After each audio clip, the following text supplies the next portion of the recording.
అమెరికాలో gun culture ఎక్కువ. Gun culture అంటే వాళ్ళందరికీ కూడా లైసెన్సులు ఉంటాయి, గన్లు పట్టుకుని తిరుగుతారు. వాడు ఏ మెంటలోడైనా సరే, లేకపోతే వాడు ఎటువంటి మానసిక రోగి అయినా సరే వాడికి గన్ ఉంటుంది. ఏ క్షణంలో ఎవడిపై దాడి చేస్తాడో తెలియదు. ఇది ఒక విధంగా అందరికీ ప్రమాదకరమే. అది సొంత దేశం వాళ్ళకైనా ప్రమాదకరమే, విదేశీయులకైనా ప్రమాదకరమే. కానీ జాత్యహంకారం ఉంటది కదా, దానితో మాత్రం విదేశీయులకి చాలా ప్రమాదకరం, ముఖ్యంగా మనకి ప్రమాదకరం. భారతీయులన్నా సరే వాళ్ళకి పడదు కొంతమందికి. ఆ విధంగానే అమెరికాలో ఒక స్టోర్ కీపర్ గా పనిచేస్తున్నటువంటి మన భారతీయ యువకుడిని చూసి ఒక అమెరికన్ వచ్చి రెచ్చిపోయాడు. అకారణంగా దాడి చేశాడు అతని మీద. దాడి చేస్తే అప్పటికి కొంతమంది అక్కడ ఉన్నటువంటి ఒక అమెరికాకి చెందినటువంటి పెద్ద ఆయనే ఆపుతున్నా సరే వాడైతే ఆగడం లేదు. దాంతో ఈ భారతీయుడు మన అబ్బాయి ఎంత వారించినా అడ్డుకున్నా సరే వాడైతే దాడి చేశాడు. చివరికి మనోడికి అయితే చిర్రెత్తుకొచ్చింది. అక్కడే ఉన్నటువంటి ఒక బేస్బాల్ బ్యాట్ తీసుకొచ్చి కొట్టడానికి వచ్చాడు. ఈలోగా వాడు పారిపోయాడు. అయినా సరే ఒక 1/2 కిలోమీటర్ వరకు వెంబడించాడు మనోడు.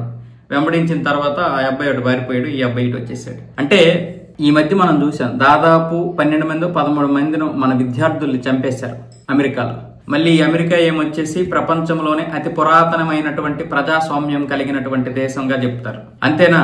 అమెరికాలో ఉన్నంత స్వేచ్ఛ, అమెరికాలో ఉన్నంత స్నేహభావం ఇంకెక్కడ ఉండదని చెప్తారు. మన వాళ్ళు కూడా అమెరికాని ఎక్కడికో లేపేశారు. ఇలాంటివి గనక భారతదేశంలో జరిగితే మొత్తం ప్రపంచం మొత్తం కూడా భారతదేశం యొక్క పరుగును తీయడానికి, అటు మొత్తం యుఎస్ లో ఉన్నటువంటి వారు, ఐక్యరాజ్య సమితిలో ఉన్నటువంటి వారు అందరూ కూడా మన దౌత్యవేత్తల్ని కడిగి పారేస్తుంటారనమాట. ఈ విషయాలు మనకు కనపడవు, కానీ మన యొక్క ఎంబసీ మాత్రం తీవ్ర ఇబ్బందులకు గురవుతుంటది. కానీ ఇప్పుడు అమెరికా వాడు ఏం చేసినా పర్వాలేదు.